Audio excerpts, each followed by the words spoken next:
Welcome to the Mel Wolf Podcast. This is Mello, and it has been a while, people. It has been a while.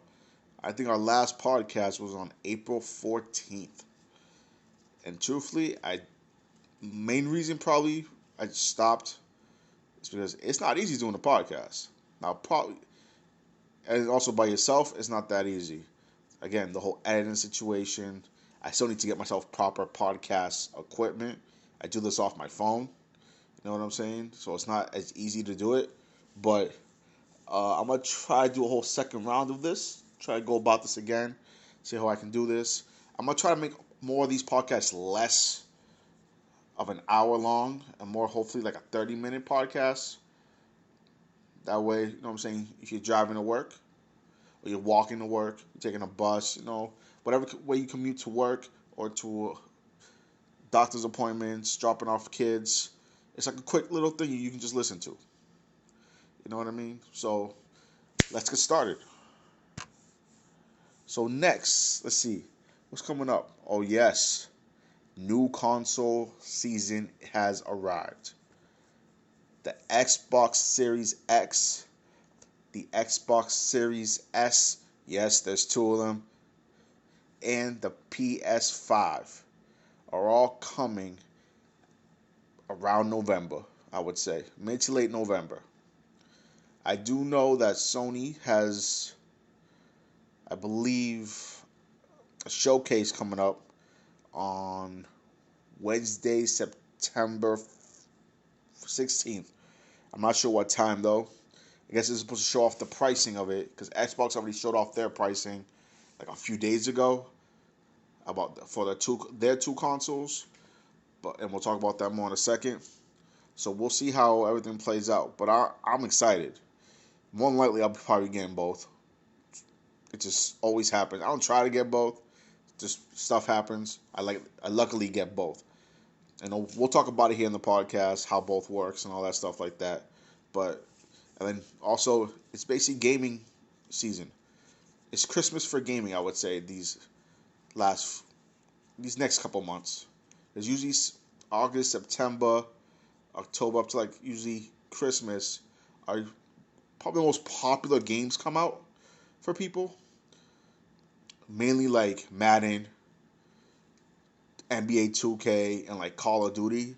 Those are probably like the core games that come out around this time of year. But yeah, it's going to be, I know 2K already came out. I heard of people having issues with it a little bit, but not that crazy. And obviously Madden, it's just Madden. I feel like they never really changed that much. That's just my personal opinion. And Call of Duty, I feel like they've been trying to give a little throwback to older games, because a lot of us weren't fans of that. I don't think Infinite Warfare stuff. But again, we'll talk about that later on. So, let's get to it.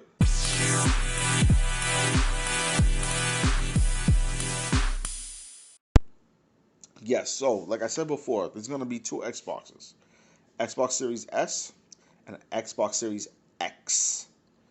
The S is an all digital, very small. If you like try to, measure it out to something else, I would say it's almost the same length as like a PlayStation 4, but a little bit thinner than a PS4. Like, I hope that makes sense to everybody. And if you try to do the Xbox Series S, you could actually stand it. You can also lay it too, from what I've learned. It's big. Like, people think it's huge, like a monstrosity. But in the sense of like width and height, it's a good size. I'm not sure what to compare it to really at this point in time, but it's a very good size. They're both going to be running on two different kinds of storages and stuff. Like the S is on 512 gigabytes, while the X is on 1 terabyte, which also we all know that's a huge difference. And they both going to have expandable storage.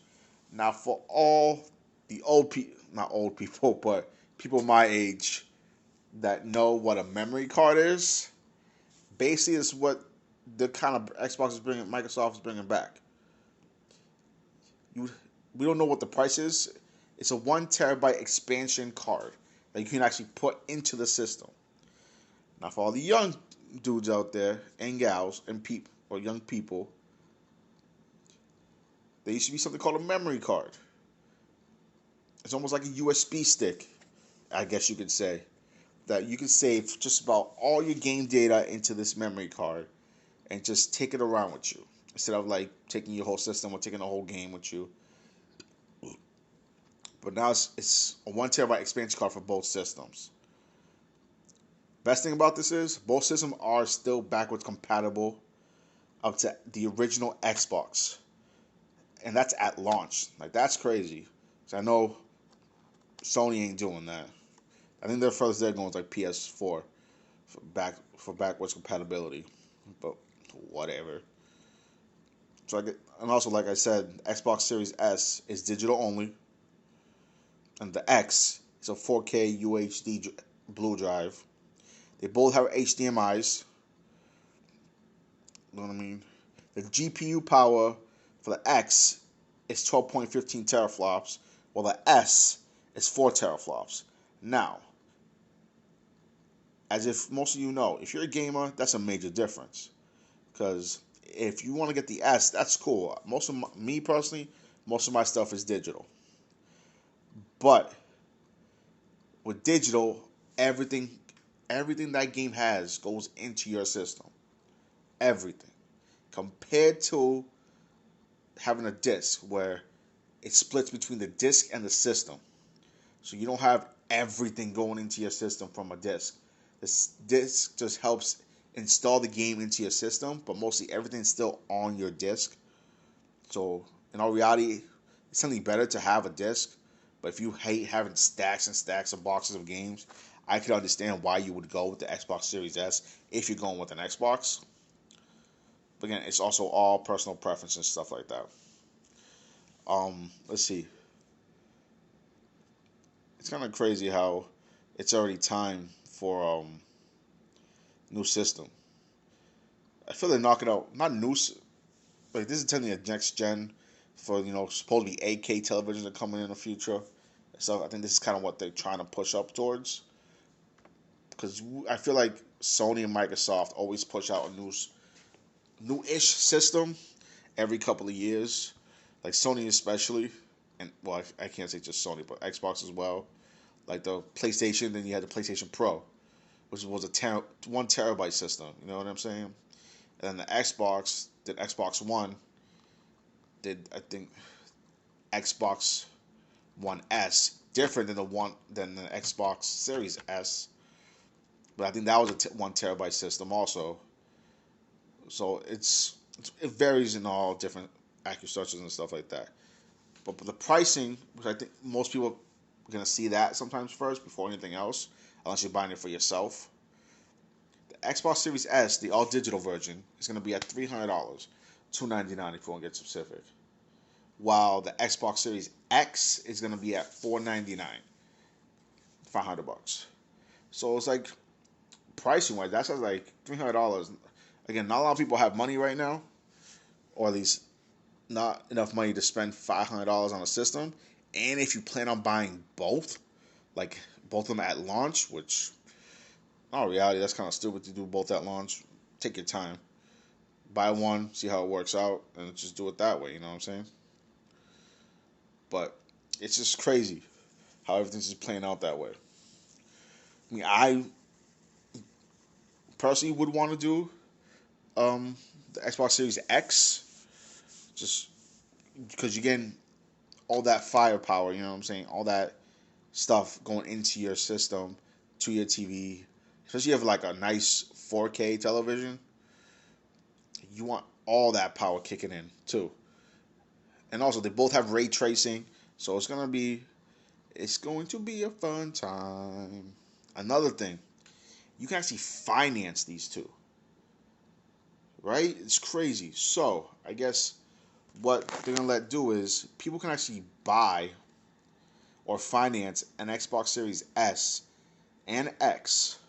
The S would be for $25 a month.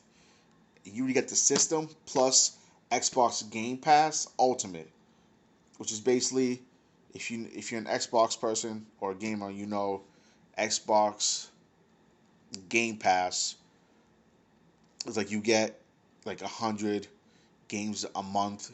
They rotate every couple of certain games and stuff like that for the most part. And then there's also Xbox Live, which was separate at one point in time, but now they have put them together to basically call it Xbox Game Pass Ultimate, which personally I think is kind of cool, because basically you would get Xbox Series S, Xbox Game Pass Ultimate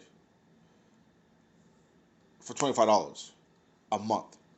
Now, again, if you're struggling with money, I think that's a good deal in all reality. You know what I'm saying? But then you have the issue of, if you don't have that 25, you kind of have the issue of, oh no, it's almost like a rent center, if anybody knows what that is. You know what I'm saying? And then the Xbox Series X is gonna be for $35 a month. Still the same thing. You still get the Xbox Series X. Xbox Game Pass Ultimate with it, which is basically Xbox Live and the Game Pass with the 100 free downloadable games to play, like basically off rip the moment you plug it in. You know, so that's to me that's a great deal. If you're struggling on money, you feel like you cannot pay it outright, it should be cool for everybody and stuff like that. And another thing is, Xbox is supposed to be shooting out pre-orders, or supposed to be letting people pre-order the Xbox, or both of them, I think within the next week or so, if I am correct. So that's going to be interesting how that's going to play. And again, PlayStation is supposed to be doing something on the 16th of September. I'm not sure what time. I think at 4 p.m. Eastern Time, 1 p.m. Pacific Time. So it's going to be fun. But we'll talk about that next. Be right back.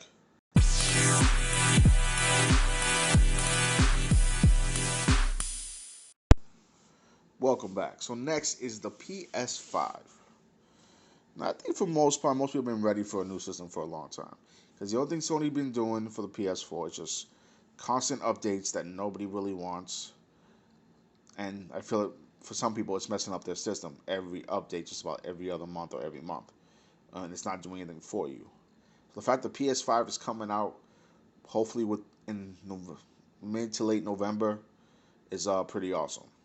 Like I said before, Sony's supposed to be having a PS5 showcase happening 1 p.m. Pacific time and then 4 p.m. Eastern time. Also, y'all can figure out if you're in the middle, stuff like that. Y'all can figure that out and stuff.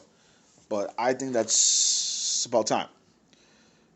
Now, since Xbox dropped the information on like what's going to be in their systems and how much the pricing is, and they're going to let you finance if you want to, I feel like PS5, Sony, needs to blow their showcase out of the water.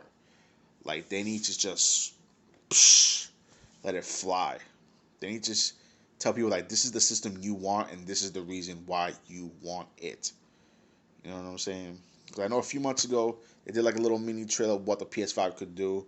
Things like that. Like, almost all the same thing Xbox can do, for the most, except for the controller. The controller's going to be different this time around. From what I know, the controller's supposed to have you, it'll make you feel what the TV is feeling. So let's say right now I'm playing Fortnite, like on PlayStation. So let's say someone's shooting at you. The controller's supposed to vibrate off as it's shooting, and you're supposed to like almost feel the shots. Or when you shoot a gun, you're supposed to feel like every burst of shot in your controller. So like the audio, the vibration is supposed to feel very different.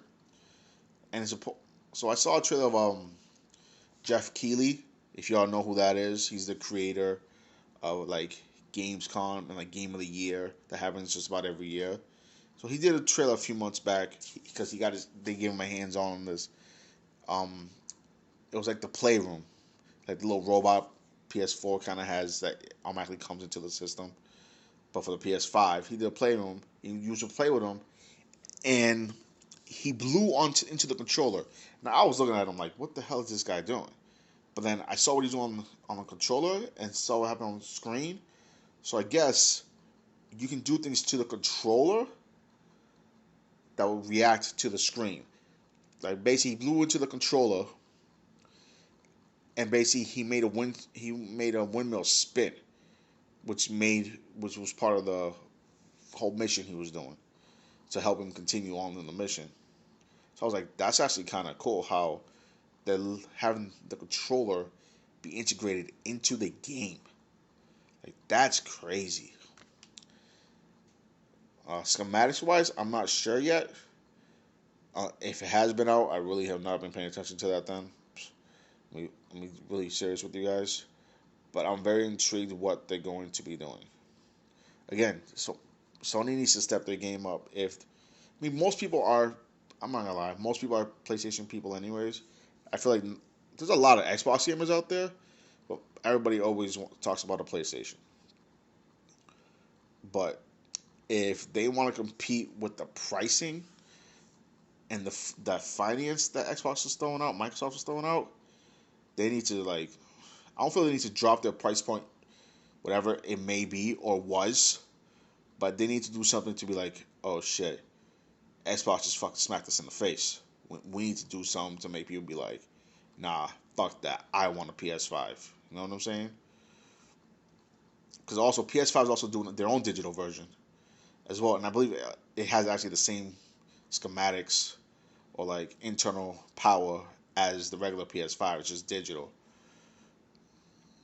But the fact that they're doing their digital at $300, Xbox doing their digital at $300, you almost cannot have the digital be the same price as your regular PS5. You can, but I don't know how that's gonna work out for you. Now, prove me wrong. They're probably gonna prove me wrong anyways, but I'm intrigued to know how this new console. I'm not gonna call it a console war. This next gen war for consoles is gonna happen. Actually, I wasn't gonna say war, but I just said it. Whatever. It's gonna be very, very fun couple of months. How the main gaming core media, like the IGNs and all that stuff, because more like they're gonna get their hands on the system before they even come out. You know what I mean? So I'm intrigued to know how they're gonna respond to it, how they feel is like the major difference. But it's going to be. I know I keep saying it's gonna be a fun couple months because it is. Because that just means new games, same games, but with better graphics, better frame rates, better speeds. Those will be like almost for the Xbox stuff and the PS stuff. It's supposed to be like barely any load times. So the moment you put it in the game, so like boom, probably like 5 to 10 seconds of a load time, and you're already into the game. You know what I'm saying? Like if you all remember Batman Arkham Knight, you played that game, it was basically a consistent game. There was really no load time. It was never stopping. The only time it stopped for a little while is when you died and had to reload you back in or back to where you were. But besides that, that was still like 10 seconds, if not less, of a quick, you die, oh, boom, back into the game and stuff like that. But again, I would go more detail to the PlayStation, but I don't know what they're putting into it in the sense of power.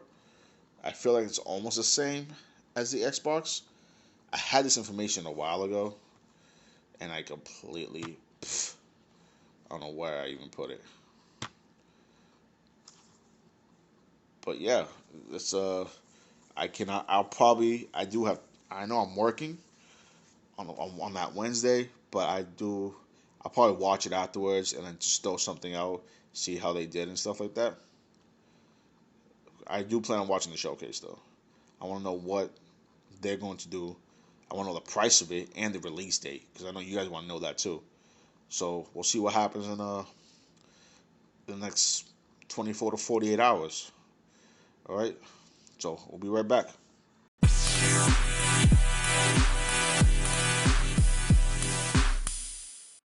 So NBA 2K21 season is upon us, ladies and gentlemen.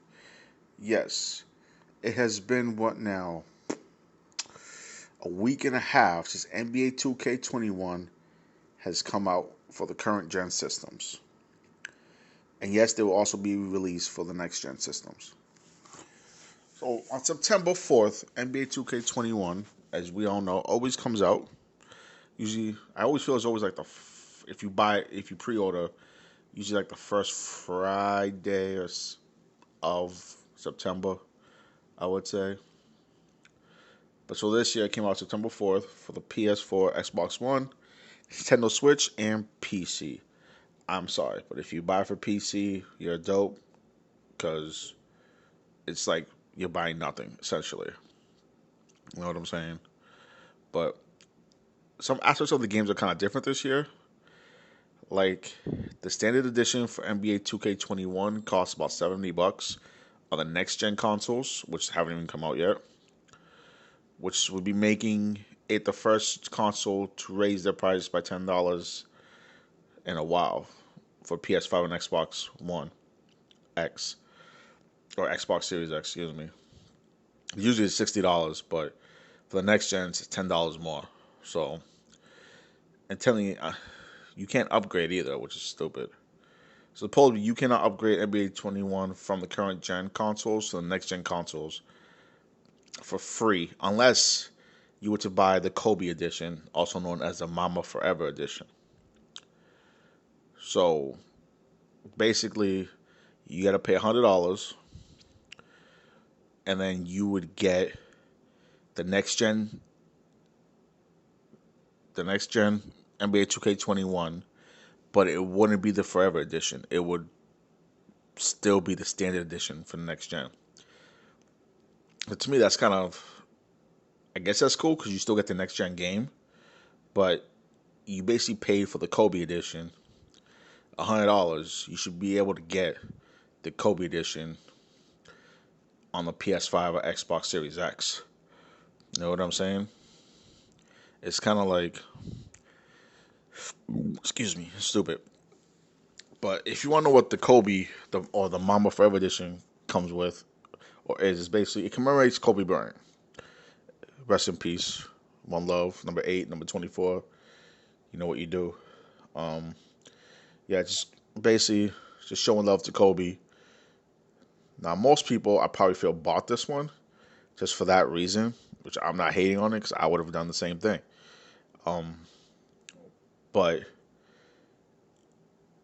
you should get more than just what they want to just, because basically all the stuff is if you play My Team, that's all it really is. It's NBA My Team stuff, cosmetics and stuff like that. For the most part, it's basically all it really is, and like 100,000 V-Bucks, if I'm correct. I mean, but there are other cover athletes. If you're all about like the cover athlete, you don't care about the cosmetics and the coins and stuff. There's Damian Lillard, Dame Dollar. You know what I'm saying, from Portland Trailblazers. He's telling the current gen console cover right now, and then Zion Williamson from the shit. I'm blanking out now. New Orleans Pelicans. Shit, damn. Thank you. He is the cover for the next gen systems for the Xbox One and Xbox Series X, excuse me, and the PS5. So I still feel like they should be doing a crossover though. Like if you buy the D-Lil version, if you just buy the Damian Lillard version, you should get the Zion Williamson version for free on the next gen. Because I think on this year it was supposed to be like, oh, if you buy this one, you'll get the newer. If you buy the newer one, you get the old one for free or something like that. Something like that. That's what I heard a while ago about it, but I can't really remember what it was. That's why I'm not really like trying to remember what it was either. But NBA 2, I don't know if they really changed anything this year. Usually I buy that like every year. I buy it. I never pre-order it. I just buy it the same day it comes out. But or I just wait till it goes down in price and buy it. This year I'm kind of behind. I feel like I'm just gonna wait until the PS5 comes out or the Xbox, or when Xbox Series X comes out, and then I'll probably buy it that way. I think it's probably better. It's just better instead of buying two different systems. I want to buy the Kobe the Mama Forever one, but I don't.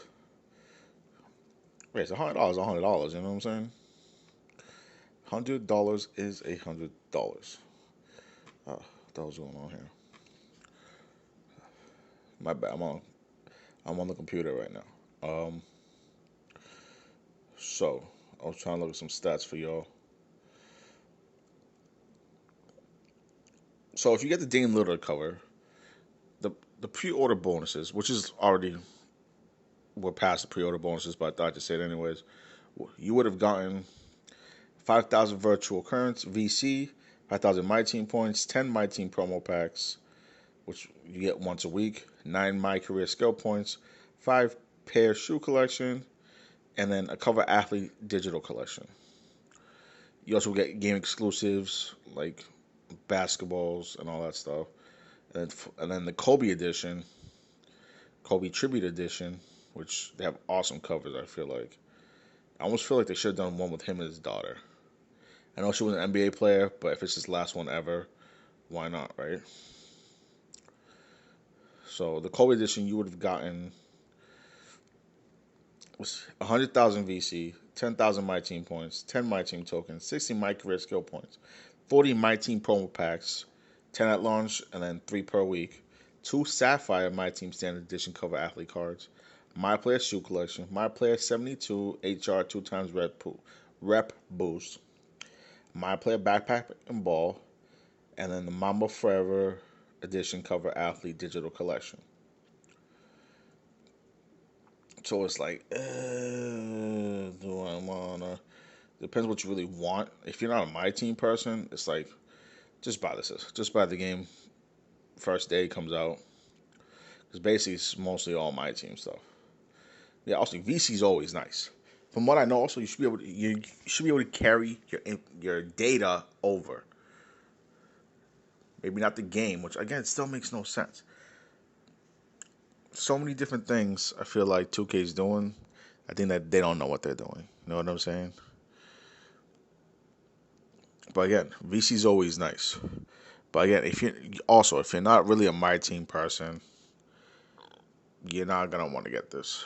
You're not gonna care about pre-ordering it. You're just gonna get it outright, either digital, or you're just gonna buy it first day it comes out. Maybe not first day because if people pre-order it, but depends where you buy it and stuff like that. But next we'll be talking about is Call of Duty Cold War. Be right back.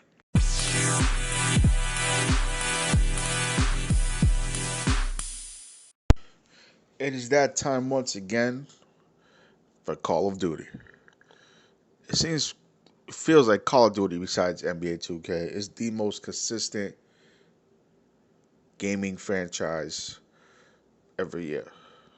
Now, yes, obviously they always have both series always have their hiccups. Oh, I forgot. Sorry, Madden is always every summer, but I feel those three are always you're always gonna expect them. Either Madden, either mid-August or early August. 2K, mid to late September, early to mid September,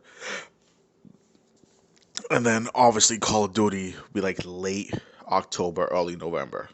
Always, you're always expecting that, and it's always around Christmas time, in the time before Black Friday, which I wonder how that's all gonna work out this year. But anyways, so this year's new Call of Duty game is Call of Duty Black Ops Cold War. Now, it's been a while since I've actually played a Call of Duty game, so I feel I should be the one talking about this, but I'm going to do it anyways. I think the last one I played, I didn't play Black Ops 4. I believe the last one I played was Black Ops 3. Or maybe Ghost. Can't really remember, to tell you the truth. But, yeah, I'm just trying to remember. Damn, I can't remember at all. That's bad. But yeah, so I feel like Call of Duty has been trying to go like kind of maybe back in time in a way. Because for a while they were trying to go like the high end route in the sense of shooting, like, like the whole jumping off the wall, being able to wall climb, and like I hated that. I'm one of those people that just completely hated that. The like floating jetpacks, and all, I mean that's probably the future in all reality in like real life combat. I don't know. I don't do that stuff, but I'm going to assume in like next 20 years those things will be happening. That's maybe like Infinite Warfare. I was not a fan of that. Just for those reasons. Maybe there still be reasons, maybe they're not, but whatever. They're my reasons. Um, but I feel in the last 2 years, maybe three, because I forgot what came out last year. Call of Duty has been trying to just go back from the beginning of, I guess, war times, if that makes any sense. Because they came out with Call of Duty World War II, or Call of Duty World War. Shit, I can't remember what it is. I have it up. I have it in my upstairs. But they came out with that, obviously, about the World War. And I don't recall it was last year's game. If not, if unless that was when Warzone came out. But then this year, it's cold. Now that we're going to do the Cold War. The Call of Duty's been good about at least the last, again, like 5 to 10 years, 5 to 6 years, doing like almost a double story, past and present stories. Like sometimes you start off in the present, and then you go back to the past, or you start in the past and then you go into present times, and they somehow meet in the middle, kind of, or by the end of the movie, they do make the game almost like a cinematic kind of thing. But by the end of the whole game, the career campaign mode, it's like it all comes together at towards the end of the whole game, and then they throw you for a loop towards the end also. But I'm actually intrigued by this one this year. Should be very fun. It's supposed to be crossplay, and they actually added battle passes. Now I know that if you don't know what Call of Duty Warzone is, it's basically like PUBG, Fortnite. What's that other one I was playing for a little while? Apex Legends. It's a battle royale game, but set in the world of Call of Duty. There's no build. Well, actually, I don't know if there's no building. I don't play Warzone, but basically that's what it is. It's a battle royale, and I guess they have like battle passes and stuff like that, and they're about to do crossplay, which I don't know if that's new for Call of Duty or not, but right now I'm on the Activision website, and well, let's see what they said. It says crossplay, cross progression, cross generation. For the first time in franchise history, all fans will experience the next gen of global combat as one community, regardless of the platform or console generation in which you play Black Ops Cold War. With Black Ops Cold War, an entire multiplayer party, max of 6, could be comprised of players who are playing the game across 5 platforms, including next-gen and current-gen consoles as well as PC. Actually, that's cool. So basically, one of my friends could be on Xbox, I could be on the Switch. Actually, I don't know if this is going to be on the Switch. I could be on a PlayStation 4. My friend could be on the Xbox One. I have another friend that could be on the next-gen consoles, the Xbox Series X, or another friend that's on a PS5, and then one more that's on a PC, and we could all be in the same party together. That's actually really cool. I like that. Alongside cross-platform and cross-generation play, players will have their profile progression tied to the Activision account, which I feel they've always done that. They've always, as long as you have Activision account, you can just, everything was always connected. For me, I personally feel like. But that's basically the cross-generation thing is actually kind of cool. Or cross-play. Now for the Warzone, it says Battle Pass, store, and army integration with Warzone. Warzone will continue to evolve after the launch of Black Ops Cold War, interweaving some of Black Ops Cold War's themes, weapons, operators into this blockbuster, free-to-play, battle royale experience. Both games will share post-launch seasonal content throughout the return of the Battle Pass system and the store. Okay. So all new Black Ops Cold War content, Warzone players will still have access to previously earned content, weapons, operators, blueprints, equipment, cosmetics, and so on. that they've earned during the experience in Modern Warfare. So please note that previously earned Modern Warfare content is only available and usable in Modern Warfare and Warzone. Now I remember what the game was last year. It was Modern Warfare, or a semi-revised version of Modern Warfare. So basically, what this means is, if you earn stuff in Modern Warfare or Warzone, you'll be able to keep it when Black Ops Cold War comes out in November. So that's pretty cool too. If you don't know what a battle pass is, basically it's something you pay for, usually about like $10, and has 100 levels, and you just basically unlock everything. So it's like $10, you basically unlock 100 things for free, essentially. So I think that's really cool. Again, I'll probably get into the Call of Duty Black Ops Cold War. It's been a while since I've actually played a Call of Duty game. I have like 4 on my system. But I will be intrigued by this. Just the Cold War fact of it and stuff. Should be a fun season. All right, we'll be back.